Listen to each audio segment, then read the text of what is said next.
सभी साथियों को जोहार, जिंदाबाद। आप लोग भी आ जाओ, बैठ जाओ।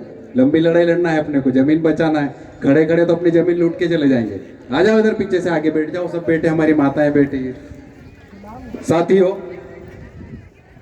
आज बदनावर की इस पावन धरा पर हमारे आदिवासी समाज के वीर क्रांतिकारी, हमारे आदर्श भगवान बिरसा मुंडा, हमारे इस देश के महानायक, हमारे वीर क्रांतिकारी टंटिया भील और बाबा साहब अम्बेडकर ने जो हमें संविधान दिया, और जिस संविधान के पथ पर हम लोग चलकर आदिवासियों की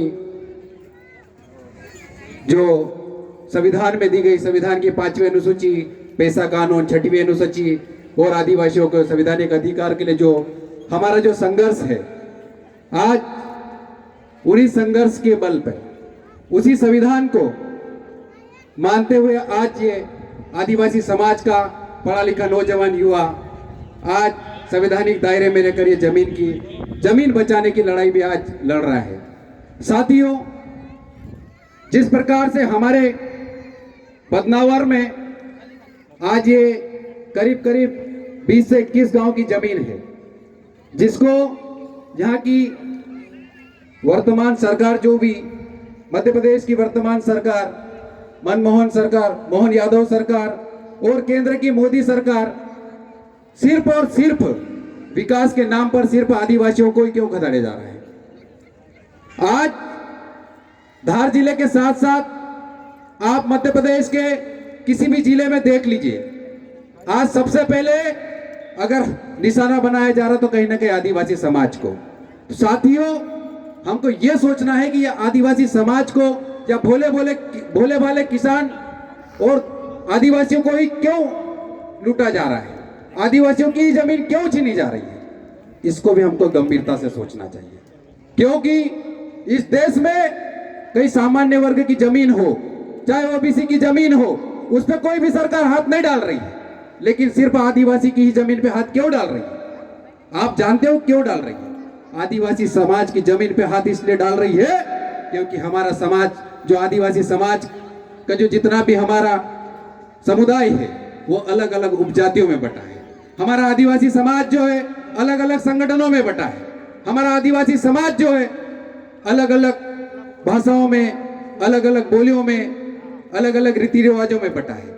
साथियों, अगर आदिवासी समाज की जमीन को बचाना है, आदिवासी की संस्कृति को बचाना है और आदिवासी की सुरक्षा करना है, तो हमको एकजुट होकर मिलकर लड़ने की जरूरत है। वरना हमारी जमीन कभी बदनावर में छीनेंगे, कभी कुक्षी में छीनेंगे, कभी धार में छीनेंगे, कभी मनावर में छीनेंगे, तो कभी भोपाल में, तो कभी ग्वालियर में भी छीनेंगे। आप देख लीजिए, वर्तमान में यही हो रहा है। चाहे हम मध्य प्रदेश की बात कर लें, चाहे राजस्थान की बात कर ले, चाहे गुजरात की बात कर ले, चाहे झारखंड की बात कर ले, चाहे उड़ीसा की बात कर लीजिए, चाहे आप महाराष्ट्र की बात कर लीजिए, लेकिन सबसे ज्यादा छीनी जा रही है जमीन तो सिर्फ आदिवासियों की जमीन छीनी जा रही है। जिसका आप नतीजा देख लीजिए, गुजरात में सरदार सरोवर डैम के नाम पे कितने करोड़ों लोगों, आदिवासियों को कितने करोड़ों की जमीन छीन ली गई है, और आज भी वहां का आदिवासी दर दर की ठोकरें भटक रहा है, क्योंकि इनको 2 वक्त रोटी के लिए तरसना पड़ रहा है।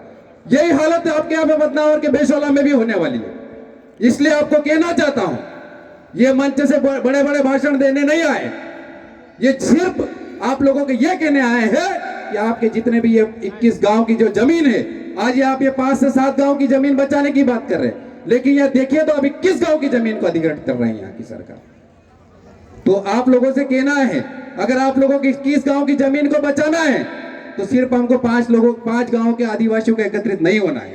अगर 21 गांव की जमीन को बचाना है, तो 5 राज्यों के आदिवासियों को एकत्रित होकर यहाँ पे आंदोलन करने की जरूरत होना चाहिए कि नहीं होना चाहिए?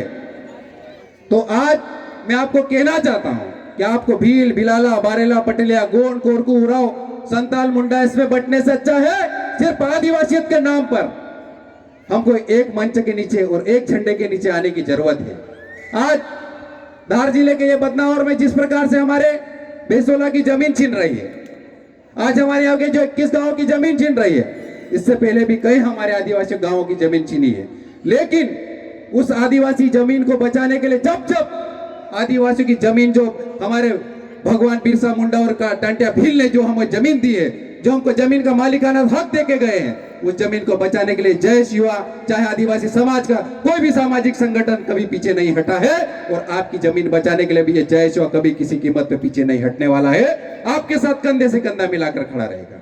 लेकिन शर्त इस बात की, आपकी जमीन बचाना है तो आपको आगे खड़े होना पड़ेगा। आज मैं देख रहा हूं यहाँ पर जो बदनावर के बेसोला में आज आप महापंचायत कर रहे हो, आज जमीन के लिए जो आंदोलन कर रहे हैं, लेकिन फिर भी आपको जमीन बचाना था। यहाँ पे आंदोलन करने के लिए आपको इतनी संख्या में एकत्रित होकर हर गांव से लोगों को लाना चाहिए था, चाहे प्रदेश में बेटी जो मोहन यादव सरकार भी हिल जाए, चाहे केंद्र में बेटी नरेंद्र मोदी सरकार भी हिल जाए। अभी मांगीलाल दादा बोल रहे थे कि कुछ लोग बोले किसी भी पार्टी के पट्टे डाल रहे थे। सवाल ये नहीं है पट्टे डाल रहे, ये सवाल नहीं है। सवाल ये है कि आदिवासियों के हक की लड़ाई सदन के भीतर कौन लड़ रहा है। क्योंकि जब भी आपकी जमीन जब जब छीनी जाएगी, जबकि सदन में आपकी आवाज को कोई उठाने वाला नहीं मिलेगा। इसलिए आपको कहते हैं पढ़े लिखे नौजवान युवाओं को आपको संसद के अंदर भेजना पड़ेगा, पढ़े लिखे नौजवान युवाओं को विधानसभा के अंदर भेजना पड़ेगा। इसलिए आपके राजस्थान की बात हो, मध्य प्रदेश की बात हो, आज कम से कम हमारे पढ़े लिखे नौजवान युवा इस देश के लोकतांत्रिक व्यवस्था के भीतर जाकर वहां डंके की चोट पर हमारी आवाज को बुलंद कर रहे हैं। इसलिए यहाँ की सरकार भी डरती है और आपको सवाल, जो भी आप सवाल रखते हो तो आपको जवाब देती है। पिछली बार मनावर विधानसभा के सोडुल में जो 32 गांव की आदिवासियों की जमीन अधिग्रहण की थी, उसमें जज की तरफ से हाईकोर्ट में पिटीशन लगाई थी डॉक्टर हीरालाल अलावा जी ने। और उसके बाद जो 32 गांव की जमीन जो हमारे भोले वाले आदिवासियों को, उनको जो फर्जी जो अंगूठे लगाए थे, उनको पैसे की लालच देकर, उनको जो पैसे की लालच देकर जो अंगूठे लगवाए थे, 32 गांव की जमीन तो अधिग्रहित कर ली। लेकिन जब 2018 के विधानसभा चुनाव में डॉक्टर साहब ने विधानसभा में जब प्रवेश किया और वहां पे जमीन के लिए जब विधानसभा में प्रश्न लगा के पूछा, उसके बाद से आज ये 5 साल हो गए, किसी की 1 इंच भी जमीन लेने की किसी भी सरकार की हिम्मत नहीं है। यह संवैधानिक लड़ाई की ताकत होती है। आप लोगों को जब तक सदन में नहीं जाओगे, आप लोग उन नेताओं को चुनते जाओगे। भाई राजनीति का विरोध करते हैं, आप वोट तो देते हैं। कितने लोग वोट देते बताओ, हाथ खड़े करके बताओ कितने लोग वोट देते। जितने भी लोग देते वोट देते वो भी राजनीति का हिस्सा है। हमारे पढ़े लिखे नौजवान युवाओं को जयेश के माध्यम से हमने समझाया था कि इस देश के भीतर, इस देश की लोकतांत्रिक व्यवस्था के अंदर जब तक नहीं जाओगे आप राजनीति का कितना भी विरोध कर लो, अगर आप नहीं जाओगे तो आपके ऊपर वही नेता जाएंगे जो पार्टी के गले में जो पार्टी का गमछा डाले, परिवारवाद और वंशवाद की राजनीति करते लोग जाएंगे, वो कभी आपकी आवाज नहीं बुलंद करेंगे।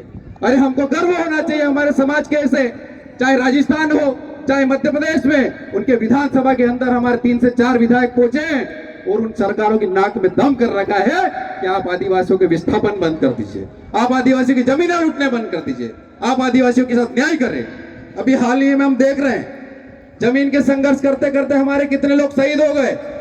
हमारे समाज के क्रांतिकारी बिरसा मुंडा शहीद हो गए, लेकिन उन्होंने हमको ये हथियार दे के गए हैं कि आपको ये जो हमारे तीर कमान की लड़ाई भी लड़ना है, और उसके साथ बाबा साहब अंबेडकर ने जिस प्रकार से हमारे कलम की ताकत दे के गए, उसकी लड़ाई भी हमको लड़ना है। इसलिए पढ़े लिखे नौजवान युवक को हमको भेजना पड़ेगा। आज अगर बदनावर में आप लोगों ने आपके समाज के व्यक्ति को अगर चुनकर भेज दिया होता तो आपके साथ यहाँ खड़ा होना। आज यहाँ के जनप्रतिनिधि है, जमीन बचाने के लिए हमारे कितने आसपास के विधायक आए हैं, क्यों नहीं आए? आप उनसे सवाल कीजिए, आपने उनको वोट दिया, एक एक वोट की आपकी वैल्यू है। और आज आपकी जमीन बचाने के लिए जो भी युवा यहाँ पर शामिल हुआ है, जो भी जनप्रतिनिधि यहाँ पे शामिल हुआ, चाहे सरपंच हो, चाहे पंच हो, चाहे जनपद सदस्य हो, जिला पंचायत या विधायक या सांसद हो, हम उनके साथ खड़े रहना चाहिए, क्योंकि ये हमारी लड़ाई को लड़ने के लिए आज हमारे बीच में आकर बैठे हैं।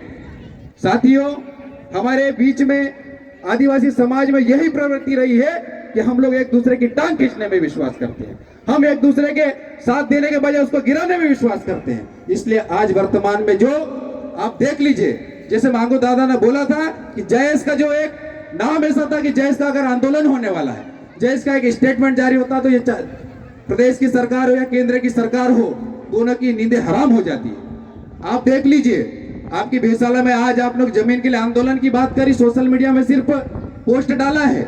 यहाँ के जितनी भी इंटेलिजेंस हो, चाहे आईबी हो, सीआईबी हो, जितने भी इंटेलिजेंस है, उनकी नींदें हराम हो रही कि आज यहाँ बदनावर के भेसोला में क्या होने वाला है।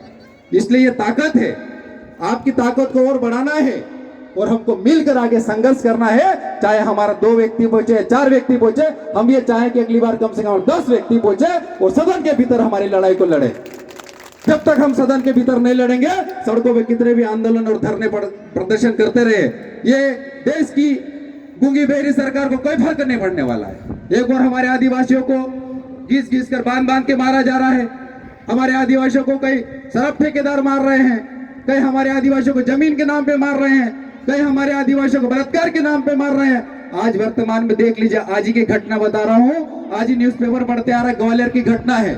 ऐसे दरिंदों ने हमारी एक ऐसी आदिवासी समाज की छोटी सी बेटी, 15 वर्षीय बेटी के साथ घर से बाहर पेशाब करने अपने छोटे भाई को लेके गई थी, घर से उठा के उसका बलात्कार कर दिया। एक नहीं, 2 नहीं, 3 लोगों ने कर दिया। और जब बचाने के लिए उसके पिताजी गए तो उनको बंदूक की नोक पर डराया जा रहा है। ये हमारे साथ आज प्रदेश में हो रहा। और यहाँ की बेटी जो सरकार अभी मौन व्रत बेटी है। हाल ही में एक घटना बता दो आपको, कुक्षी के दही की, वहां पे एक हमारा भाई था अर्जुन कनाशिया, जैश का हमारा साथी था, उसने सिर्फ शराब ठेकेदारों के खिलाफ मुहिम चढ़ी थी, क्योंकि ये शराब से हमारा आदिवासी समाज बदनाम हो रहा है। आज हमारा आदिवासी समाज बर्बाद हो रहा है। उसने सिर्फ शराबबंदी के लिए अभियान छेड़ा तो उसको शराब ठेकेदारों ने गाड़ी से ठोक कर मार दिया है। साथियों, एकजुटता के साथ एकता का परिचय दीजिए। हम लोगों के ये अलग अलग संगठन, अलग अलग जातियां, अलग अलग उपजातियों बंटने से अच्छा है एक मंच पर आकर आदिवासियत के नाम पर एकजुट हो जाए और संघर्ष करे। तो आपकी बेसुला तो क्या, आपके पूरे प्रदेश में कहीं पे भी आदिवासी की जमीन को लूटने से पहले, उनको छीनने से पहले सरकार को सोचने पर मजबूर कर देंगे। एक और चीज कहना चाहता हूँ, यहाँ पर सुनने में आया कि पूरे जितने भी ग्राम पंचायत की जमीन को फर्जी अंगूठे लगा लगा के यहाँ के सरकार जो जमीन लेना चाह रही है। इस देश के लोकतांत्रिक व्यवस्था में बाबा साहब अम्बेडकर ने जो संविधान दिया, उस संविधान को मानते हैं। और अगर जब भी अगर बिना वजह से और फर्जी तरीके से अगर जमीन लूटी होगी तो इसको हाई कोर्ट में जाकर चैलेंज करके इसको जमीन को वापस दिलाने का हम साहस रखते हैं और ये आपको दिला के रहेंगे। ये हम लोगों का आपसे वादा है। आपके साथ इस देश का हर आदिवासी सामाजिक संगठन खड़ा है। ये ना सोचे कि आज आपके साथ कोई नहीं आया। ये आपका जो आंदोलन है, ये एक दिन का आंदोलन नहीं है। ऐसे जरूरत पड़ी तो हम हजारों आंदोलन करें, आपके साथ यहाँ पर बैठने के लिए भी तैयार है। क्योंकि हमको जमीन बचाना है तो हमको लंबी लड़ाई लड़ना पड़ेगी। आप देख लीजिए, पंजाब के सिखों की जमीन की बात, जो कानून आए थे, कृषि कानून, 1 महीने से 2 महीने तक उन्होंने डेरा डाल के बैठ गए। जिस दिन आदिवासी समाज में ये चीज सीख ली कि अगर हमको जमीन बचाना है, हमारा अस्तित्व बचाना, हमारा वजूद बचाना है, तो हमको घर से बाहर निकल के जरूरत है और सड़कों पे बैठने की आवश्यकता पड़ेगी। तो कम से कम हमको 8 दिन तो क्या 15 दिन में बैठना पड़े तो हमको बैठना चाहिए। ये एक दिन का आंदोलन नहीं है। एक दिन हम लोग चिल्ला के मंच से बड़े बड़े भाषण देके चलाएं, किसी कीमत पे जमीन नहीं बचेगी। इस जमीन को बचाना है, इस देश के आदिवासी को बचाना है, तो हमको एक घरों से निकलकर संघर्ष करने के लिए हम लोगों को तैयार होना चाहिए। क्योंकि आप देख लीजिए, देश के चाहे महाराष्ट्र हो, गुजरात हो, राजस्थान हो, मध्य प्रदेश हो, चाहे झारखंड हो, एक देश के एकमात्र ऐसे आदिवासी मुख्यमंत्री था। इस देश के एक प्रदेश में एकमात्र आदिवासी मुख्यमंत्री था। लेकिन वहां पर भी केंद्र की जो मोदी सरकार है, क्योंकि आदिवासियों को किसी कीमत पर यह बर्दाश्त नहीं करना चाहती है, उसके ऊपर भी ईडी का छापा मार के आज उसको भी मुख्यमंत्री पद से हटा दिया। इसलिए हटा दिया क्योंकि हम ये सोच रहे कि वो तो झारखंड का मुख्यमंत्री था। अरे हमको भी इसके साथ खड़ा होना चाहिए, क्योंकि वो हमारे आदिवासी समाज का मुख्यमंत्री था। अगर उसकी लड़ाई में हम साथ नहीं देंगे तो कभी भी इस देश में आदिवासी ना मुख्यमंत्री बन पाएगा, ना कभी प्रधानमंत्री बन पाएगा। साथियों, आपकी जो पीएम जो मित्र टेक्सटाइल जो प्रोजेक्ट आया है, उसके लिए हमको सबको यहाँ पर जितने भी बदनावर के साथ साथ धार जिले के सातों तहसील के युवाओं को साथ में खड़े होकर यहाँ पे आंदोलन करने की जरूरत है। अगर यहाँ पर जमीन का जो निरस्त नहीं किया इन्होंने, तो हमको धार जिले मुख्यालय पे कम से कम 15 दिन की तैयारी करना चाहिए और वहां बैठना पड़ेगा। उसके बाद हमारी जमीन बचेगी। बहुत सारे वक्ताओं ने बात रखी और भी मेरे वक्ता हो। साथियों, ये लड़ाई लंबी लड़ना पड़ेगी, उसके बाद हमारी जमीन बचेगी। अन्यथा हम लोग कितने भी मंच से चिल्ला ले, बड़े बड़े भाषण देके चले जाएंगे कि हम हाई कोर्ट खेल लेंगे, सुप्रीम कोर्ट खेल लेंगे, कुछ नहीं होना है। जब तक हम एकजुट नहीं होंगे और एकजुटता के साथ हम सरकार की नाक में दम नहीं करेंगे, कलेक्टर कार्यालय का घेराव नहीं करेगा, तब तक यहाँ के कलेक्टर की भी आंखें नहीं खुलने वाली और यहाँ पे प्रदेश में बैठे मुख्यमंत्री की भी आंखें खुलने वाली नहीं है। इसी के साथ जय जोहार, जिंदाबाद, जय आदिवासी।